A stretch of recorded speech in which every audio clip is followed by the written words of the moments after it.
Terasa istimewa hari ini karena studio Kukuh TV kedatangan seorang tamu istimewa, guru PNS dari Banjargulinten, Desa Bunutan, Kecamatan Abang Karangasem. Kenapa saya bilang istimewa?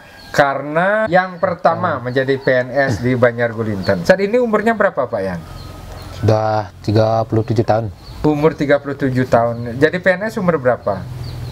2005 berarti umur berapa ya? Lupa saya. Oh, tahun 2005 Ya. sudah menjadi Ya, PNS. 2005. Sekarang bertugas di Sekarang bertugas di SD Negeri 4 Ababi. SD Negeri 4 Ababi. Ya. Jarak dari rumah ke sekolah berapa jauh? Sekitar berapa ya? 12 km. 12 km. Ya. Bapak Wayan Paeng ini selain seorang PNS juga seorang sastrawan, suka menulis puisi berbahasa Bali dan cerpen berbahasa Bali, juga punya karya berbahasa Indonesia. Teman-teman sebaya Pak Yan, enggak ada yang sekolah atau gimana sehingga hanya meletup satu orang menjadi PNS dan mengabdi sebagai guru Pak Yan? Saya klarifikasi sedikit ya, kalau bilang satu-satunya enggak, untuk saya ini enggak, karena kalau yang pertama ya. Oh ya, maksud saya yang pertama. Ya. Ralat ya, yang pertama menjadi PNS di Banjargulinten. Ya, Banjargulinten yang pertama. Karena kalau dibilang gini ya, kalau teman-teman seusia saya itu lebih banyak setelah SMA. Kalau angkatan saya sekolah itu lebih banyak yang sampai SMP saja gitu, yang sampai SMP ya udah diam di rumah atau keluar ke Denpasar atau ke Tabanan, ke sini ke Tabanan ya. Jadi buruh ya, jadi buruh. Kemudian ya motivasi untuk sekolah itu sangat sedikit karena apa namanya itu peluang yang mereka pikirkan itu tidak terlihat karena faktor ekonomi, berbiaya, kemudian peluang ke depan belum terbayang lah waktu itu kan. Kenapa saya bisa? Karena semuanya serba kebetulan sebenarnya. Kebetulan dan ada keinginan. Ya kalau keinginan untuk sekolah memang ada. Kemudian kebetulannya begini, ketika ke SMA saja saya itu nggak mikir saya melanjutkan ke SMA dari SMP. Kalau di SMP itu kan keinginan untuk masuk ada, karena ada kata wajib harus masuk itu dari SD, ya orang tua mendukung, kemudian ya wajiblah sampai di SMP. Tapi di SMP mikir mau melanjutkan ada, tapi karena ekonomi kurang, pasti hambatan itu besar. Kemudian ada waktu itu ada namanya beasiswa untuk melanjutkan ke SMA, ada namanya beasiswa miskin berprestasi ceritanya waktu itu. Ada beasiswa. Berarti Pak Yan waktu itu punya prestasi? Ya punya lah, untuk tingkat gunung aja. Masuk kategori itulah, masuk ya. Lalu prestasi sekali enggak, karena kemampuan akademik ya lumayan kurang lah, enggak bagus-bagus amat. Kemudian dapat beasiswa waktu itu lumayan besar, 299. Hitungan per bulannya itu saat 110.000. Waktu itu perhitungannya itu lumayan lah untuk ini. Kemudian tak kira itu sampai tamat, ternyata itu cuma 1 tahun gitu. Cuma dapat beasiswa 1 tahun ya itu. Nah anggaplah itu sebagai jalan ya, dikasih izin oleh orang tua untuk sekolah. Kemudian setelah beasiswa tidak dapat lagi, ya harus berusaha ekstra untuk dapat lanjutkan sampai tamat lah di SMA itu. Waktu SMP, dari SD ke SMP berapa orang teman Pak Yan sekolah? Kalau nggak salah ya, untungnya udah lupa ingat. Ya, sekitar 18, 18 sampai 18 orang kayaknya. 18 orang. Satu angkatan saya. SD 18 orang. Wajib belajar 9 tahun, ke SMP tetap ya, masih utuh 18. Ya. Ketika ke SMA berapa orang jadinya? Ketika ke SMP itu semua, tapi yang tamat tidak semua itu. Yang tamat tidak semua, ada yang putus? Ada yang putus tengah jalan, kemudian ada yang putus total, artinya tidak melanjutkan lagi, ada yang melanjutkan setelah tahun depannya lagi, itu ada yang gitu. Tapi yang angkatan kita yang lolos itu sampai tamat SMP itu kalau nggak salah 12 orang itu. 12 orang. 12 orang. 12 orang itu sampai gitu. Dari 12 orang ini ke SMA berapa banyak? 3 orang. 3 orang. 3 orang. 3 orang. 3 orang ya. Ya 3 orang, kemudian karena ke SMA itu sebenarnya sudah ada motivasi, ada yang kakak kelas kita yang sudah ke SMA, tentunya dari kampung kita sudah ada yang ke SMA, kemudian motivasi untuk ke SMA ya lumayan banyak, lumayan besar lah, tapi itu tadi gini, nah, sehingga yang kemudian setelah ini itu yang dari SD itu ya 3 orang baru bisa gini, 3 orang ya Soekarno sampai SMA tamat semua gitu. 3 orang itu tamat SMA. Nah, dari tempat Pak Yan tinggal di Banjargulinten mencari sekolah SMP itu berapa jauh Pak Yan? Dan perjuangannya apakah naik sepeda, naik motor seperti ABG yang sekarang atau justru jalan kaki? Ya, kalau kita minta sepeda atau motor udah pasti silakan ambil motor, jangan sekolah, pasti gitu pilihan orang tuanya. Gitu.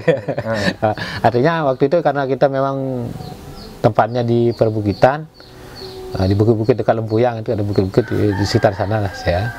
Kemudian medannya itu memang harus mengarungi bukit, nggak ada jalan raya, akses jalan raya untuk ke SMP.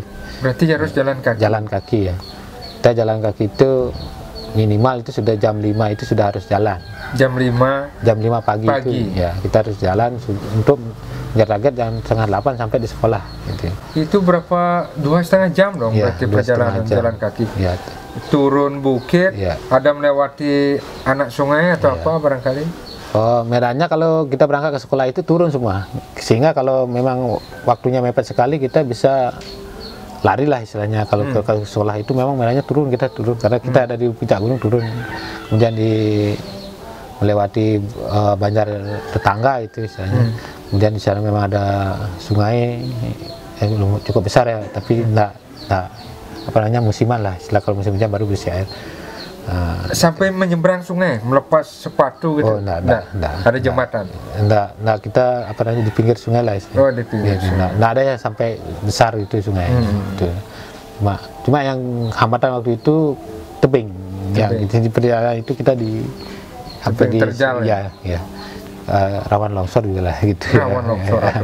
Seperti itulah. Perjuangannya ngeri. Ya, lumayan. Nah, itu berangkat sekolah jam 5 pagi. Kalau pulang sekolah berarti bawa bekal dong ke sekolah? Iya. Makan siang? Iya, bawa bekal, tetap bawa bekal itu. Tapi bekalnya kadang-kadang kisah lucunya, bilang lucu bisa, tragis bisa itu. Kadang-kadang bekal kita itu dijaili sama teman itu diambil dari tas, kita pada saya ditaruh di atas meja. Itu pengalaman pernah itu. Ditaruh di atas meja, mereka yang makan? Nah, pamerin aja itu kan. Oh, gitu. Ya, seperti itu. Pernah seperti ada seperti itu. Di mana SMP-nya? Di SMP 3 Abang namanya. SMP Negeri 3 Abang ya. Di kota, di desa apa? Di Desa Bunutan itu. Dekat. Di Desa Bunutan. Ya, di Desa Bunutan itu. Berarti Desa Bunutan itu luas ya? Berapa banjar ya wilayahnya? Kalau Desa Bunutan itu 10 banjar. 10 banjar dinas. 10 banjar dinas. Salah satunya kita yang paling lumayan jauh lah dari pusat gitu. Ya. Kalau SMA-nya berarti ngekos dong? Kalau SMA kita numpang ya, sama ada di kota dulu. Ya, di kota ada masih ada hubungan apa namanya, hubungan keluarga ya, famili lah masih di sana kita numpang ya. Kalau ngekos mungkin waktu itu udah nggak kuat gitu ya istilahnya. Kita numpang di sana cuma bantu-bantu gini. Dikasih tidur gitu, nggak bayar itu waktu itu. Oke, SMA kita lalui. Begitu tamat SMA beli langsung kuliah? Ya, waktu itu memang kebetulan lagi ya. Kalau dari SMP ke SMA kebetulan ada beasiswa ya, masuk ya. Kemudian putusnya beasiswa ini membuat harus bekerja ekstra, itulah untuk melanjutkan sampai tamat SMA itu targetnya. Masih sama 1 tahun beasiswanya? 1 tahun memang. Memang 1 tahun. Lagi 2 tahun kan nggak dapat beasiswa. Apa namanya, nggak ada khusus sudah beasiswa, sehingga kalau waktu itu untuk sampai tamat SMA itu istilahnya dikasih bekal oleh orang tua itu ya bekal seadanya memang karena pas-pasan itulah. Kemudian di luar itu kasih semat, tahu kan semat yang pakai jari. Oh iya, semat. Itu yang sebenarnya menamakan saya SMA. Semat yang menamatkan SMA. Metanding atau jualan semat? Dijual gitu sebenarnya. Oh, jualan semat di ke kota. Ya, kebetulan di rumah tempat numpang itu, di sebelum masuk di sana itu ada pasar paginya sana lah, dijajakan istilahnya, dititip ya. Bawa sematnya dari kampung, dari Kulintan. Ya. Nah juga sebelum dari kampung itu sampai ketemu jalan raya untuk numpang dulu kan, belum ada mobil untuk sampai ke rumah itu. Tahun berapa itu SMA? SMA tahun 99. 99 tamat berarti tahun 2002. Selama 2 tahun jualan semat. Iya, itulah membantu untuk gini biar cukup untuk namakan lah gini biaya-biaya untuk gini ya itu. Beli dapat juara waktu SMA? Enggak ada prestasi yang gini di SMA. Saat itu sastranya sudah tahu punya bakat sastra waktu itu. Sudah karena dari SMA itu ketemu dengan Pak Dewo. Pak Dewo Rakokusumo. Iya. Sama Pak De Bagus gitu. Nah, De Bagus Keniten. Yang pertama motivasi saya menulis itu kan Pak De Bagus. SMP, SMA sudah bergelut dengan sastra, ketemu pengenalan, ketemu Pak Keniten di SMP. SMA dibina oleh Pak Rakokusumo, bertemu lagi dengan Pak Keniten. Oke, kita singkat cerita ke kuliah. Setelah tamat kuliah langsung setelah tamat SMA langsung kuliah. Ya langsung, kebetulan waktu itu ada bukaan PGSD waktu itu, kita coba-coba lamar, udah hari-hari terakhir, kemudian lolos, itulah istilahnya. Kebetulan lagi dapat beasiswa? Waktu itu kalau waktu kuliah itu bukan kebetulan lagi, diusahakan dapat beasiswa. Oh, diusahakan, bukan kebetulan. Bukan kebetulan. Tapi masih jualan semat waktu itu? Waktu kuliah tidak jualan semat, tapi berkat semat inilah ya, saya tahu ada peluang bahwa PGSD itu ada, karena saya bawa semat ke pasar Amlapura, ketemu guru BK saya, disuruh ada bukaan bahwa PGSD, silakan dicoba gitu. Tapi setelah setelah di kuliah itu konsentrasinya tidak ke sana, tapi konsentrasinya lebih banyak untuk belajar biar tamat, itulah istilahnya. Karena berapa tahun di PGSD? Itu di 2 tahun, 2,5 tahun. 2 tahun. 2004. Terus prakteknya? Nah, isi praktek itu kayak orang kuliah. Ada prakteknya. Di mana pertama? 4 bulan. Di SD Lab Singaraja. Ya, sana pengalaman selama 4 bulan sana gini. Terus perjuangan beli selama kuliah seperti apa beli?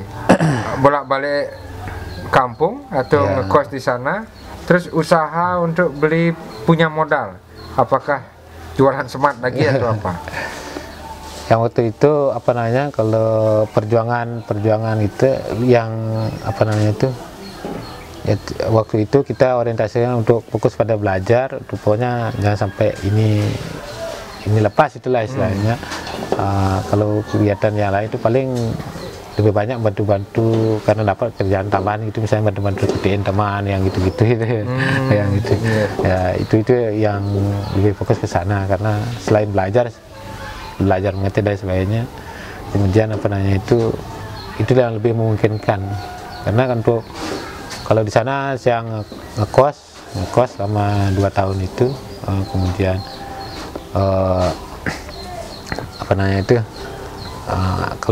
kalau dibilang lucu, kalau pulang kampung itu, kalau teman-temannya Sabtu Minggu pulangnya, kalau saya enggak pernah, jarang lah Sabtu Minggu gitu.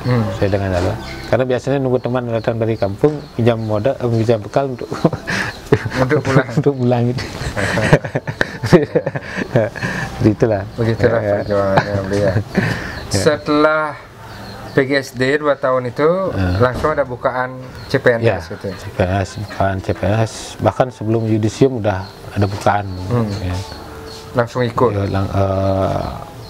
Langsung ikut karena itu peluang, tapi teman-temannya udah pada daftar, kita masih tertahan di Singaraja karena nggak mungkin PP gitu, istilahnya nggak mungkin kan, karena masih menunggu nilai waktu itu. Ya udah ikut-ikutan, sama seperti kasusnya ini, hampir list terakhir baru baru bisa gini masuk. Dan akhirnya lolos. Ya, waktu itu ada 2 tahapan. Ada 2 tahapan. Yang pertama yang didapat pertama itu adalah guru bantu pusat. Yang kemudian setelah dapat guru bantu pusat itu sudah dapat SK lah ngajar itu baru ada bukan PNS-nya itu. Yaitu guru bantu pertama. Guru bantu pertama. Guru bantu. Di mana tugas sebagai guru bantu pertama? Di SD Nambunutan. Sama. Masih di kampung. Masih di kampung. Sampai akhirnya diangkat menjadi PNS di sana juga. Ya, sambil menjadi guru bersastra juga. Pernah dapat penghargaan dari pemerintah atau dari mana? Belum. Kemarin saya dengar dapat apa? Lomba tulis itu? Oh, itu yang kemarin ada pendidikan nasional ya, best practice dari kegiatan dari dinas pendidikan. Dari dinas pendidikan. Tentang kegiatan pelajaran semasa COVID. Oh gitu. Baik. Demikian sahabat Kuku TV obrolan saya dengan Beli Wayan Paing. Semoga termotivasi. Terima kasih. Kuku TV, kabar dari desa.